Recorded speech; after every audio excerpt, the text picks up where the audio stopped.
অকবর সংখ্যালঘু পরিষদের সোনাই কমিটির প্রথম সাংগঠনিক সভা সম্পন্ন।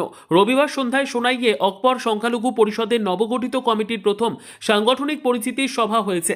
সভাপতিত্ব করেন সংখ্যালঘু পরিষদের জেলা সভাপতি হায়দার হোসেন লস্কর।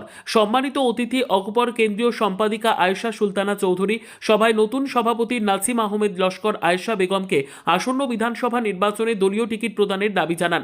আয়েশা সুলতানা চৌধুরী বলেন, অগপ দলীয় কর্মীদের অগ্রাধিকারে সোনাইতে মিত্র জোটের প্রার্থী বিপুল ভোটে জয়ী হবেন। কংগ্রেস ও AIUDF এর অপপ্রচার থেকে মুক্তি পাবে সোনাইবাসী। অন্যান্য বক্তা বেবুল হোসেন লস্কর, জমিল আহমেদ বড়ভূইয়া সহ সবাই দলকে তৃণমূলে মজবুত করার আহ্বান জানান। সভা পরিচালনা করেন জমিল আহমেদ। সোনাই বিধান পরিষদের সভাপতি হিসাবে আজকে যিনি আমাদের মধ্যে উপস্থিত, সম্মানিত সভাপতি নাসিম আহমেদ লস্কর মহাশয়, আমি অনুরোধ করবো আপনি দাঁড়াইয়া আপনার পরিচিতি দেওয়ার জন্য এই সভায় সমষ্টির দলের আমি সবাই বলতে আমি কনফার্ম প্রার্থী হয়ে যখন আমি জানি কনফার্ম প্রার্থী আমার বোন আশা সন্তান মহাশয়। আজকের পরিষেবার মধ্যে যেগুলো বক্তব্য আমি শুনলাম আমার পুরো বক্তা বলছেন, তাই আমি ওটার সঙ্গে একটু বিশ্বাস করিয়া আমার কমিটি সম্বন্ধে প্রথম একটা কথা বলতে চাই। আমি এই কমিটির মধ্যে যে 39 জন কর্মকর্তা আসুন, মেইন সেক্রেটারি এবং স্টেট সেক্রেটারি সবাই আসছেন, কোনোদিন ক্যান্ডিডেট আসুন। মাইনরিটি সবচেয়ে বেশি আমার সম্ভবত, মানে যেহেতু লক্ষ্মীপুরের মাইনরিটি প্লাস হয়েছে প্রায় 50,000, তো এতে দেখা যায় 1,93,000 সামথিং আমরা ভোটার আছি। এর থেকে দেখা যায় মাইনরিটি মোটামুটি 1.5 লাখের মতো। অতএব আপনার কাছে আমার এই অনুরোধ থাকবো যে আপনারা এখানে দেখা যায় কমিটির মধ্যে 44 মেম্বার, মানে প্রেসিডেন্ট সহ, তো আপনারা দেখুন প্রত্যেকটা জীবিত থাকিয়া আমরা এখানে 18টা আমরা যদি সবে মিলিয়া যুদ্ধ নামি আর আমরা অর্গানাইজেশন স্ট্রং করি, আজকে আমরা দলের হিসাবে আজকে 9 বছর থেকে কাজ করা। আজকে আয়েশা সুলতানা চৌধুরী হইলে এজিবি মানে আস্থা শিলচর পড়াকলি পুরা মুখস্থ হয়ে গেছে মানুষের কাছে। হ্যাঁ, রাত 12টার সময় পঞ্চায়েত ইলেকশনের গিয়া দিই, কিন্তু রাত 12টার সময় দুইটা সোনাইত গিয়া দিই কিন্তু ফিল্ডও আমি বললাম মাথা খারাপ। কত আমরা কমিটির সোনাই যারা আসলা এরা বাড়িত ঘুমো, আর আয়েশা সুলতানা চৌধুরী ফিল্ডও ডিফারেন্স দেবেন।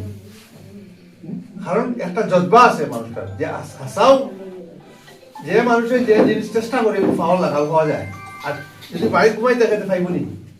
ওটার লাগে আমি তাদের ধন্যবাদ দিই যে রাত্রে 2টা 12টা 1টা পর্যন্ত ফিল্ডও কাজ করার সাহস আছে, ডর ভয় কিছু নাই।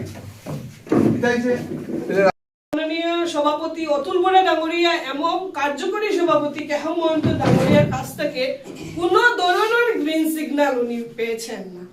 সেটা সবথেকে বড় কথা।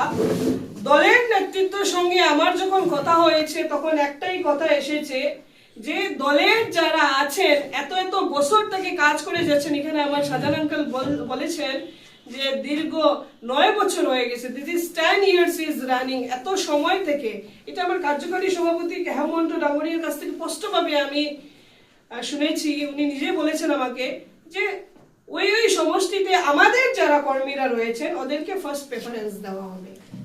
এর থেকে বেশি ক্লিয়ার কাট কথা আর হতেই পারে না। তো AIDF এর বিধায়কের কথা এখানে আসেই না।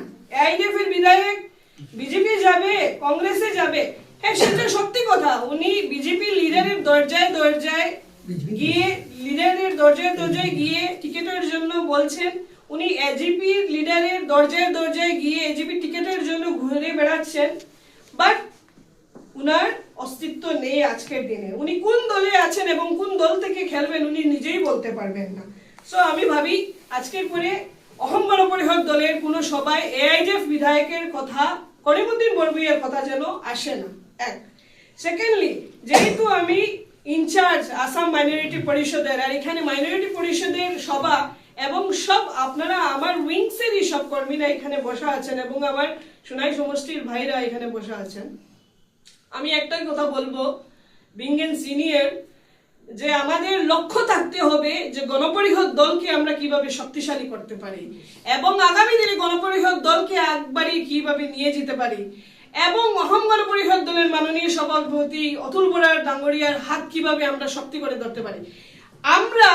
আপনারা জানেন 1996-এ অহম গণপরিষদ দল থেকে একজন বিধায়ক ছিলেন যিনি হচ্ছেন মরহুম আনোয়ার হোসেন লস্কর। তারপরে এত বছর থেকে কোনো বিধায়ক নেই সোনাই সমষ্টির ভিতরে, কিন্তু তারপরেও আমরা গণপরিষদ দলের পতাকা নিয়ে দাঁড়িয়ে আছি সোনাই সমষ্টির জমিনের উপরে।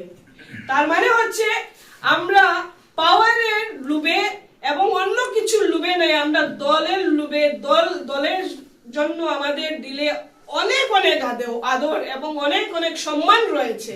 সেই দলের জন্য আমরা যদি কোনোদিন প্রাণ দিতে হয় তাহলে তারপরেও আমরা প্রস্তুতি আছি যে দলের জন্য আমরা প্রাণ দিতে পারবো।